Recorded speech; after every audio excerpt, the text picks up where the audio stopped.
অসুস্থ অবস্থায় নামাজ পড়তে পারে না, মাসের পর মাস, সপ্তাহ পর সপ্তাহ এভাবে আছে, কেউ একটা লোক জিজ্ঞাসা করে না নামাজ পড়তে পারে না এখন কি করা দরকার, এটা জিজ্ঞাসা করে না। জিজ্ঞাসা করে কখন? মরে গেলে। কে এখন নামাজ এতদিন পারে না, এখন কি করি? এই মাসালা কোথায় শিখাইছি যে মরে গেলে জিজ্ঞাসা করতে হয়? কে শিখাইছে বলেন?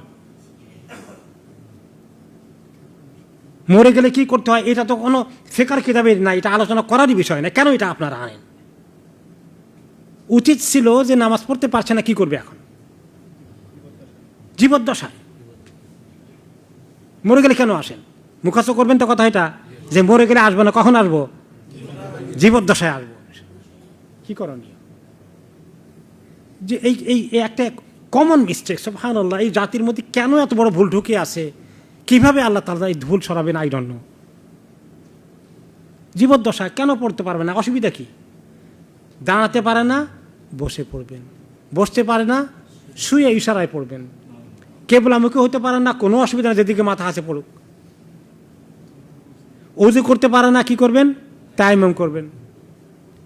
তায়াম্মুম করতে পারে না, তায়াম্মুম করার জন্য প্রথমত হসপিটালে ছোট্ট একটা পাথর অথবা মাটির একটা ঢিলা রাখে, এভাবে হাতের মধ্যে করে বাস যেভাবে তায়াম্মুম করা। ইনি যদি না পারেন তাহলে আত্মীয় স্বজন থাকলে, নার্সকে থাকলে, অমুসলিম হলে তো বুঝবে না, মুসলিম হলে বুঝবে, কিন্তু আত্মীয় স্বজনকে বলবে যে আমাকে তুমি তোমার হাতে ধরে ওটাকে টাচ করে আমার চেহারা তোমার হাত দিয়ে এমনি করে মুছে দাও, আর আমার হাতকে এমনি করে মুছে দাও, একবার হয়ে গেল।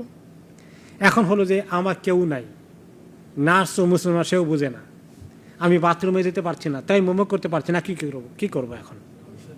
ফাঁকেদুত তহর যদি হয়ে যায় তাহলে সে এখন বিনা উযুতে নামাজ পড়ে, নামাজ কাদা করবে না। ওযু করা ফরজ। ওযরের কারণে ফরজকে আল্লাহ মাফ করে দেন নাকি দেন না? দাঁড়ানো ফরজ না নফল? ফরজ। তো দাঁড়াতে না পারলে মাফ করে দিচ্ছেন না?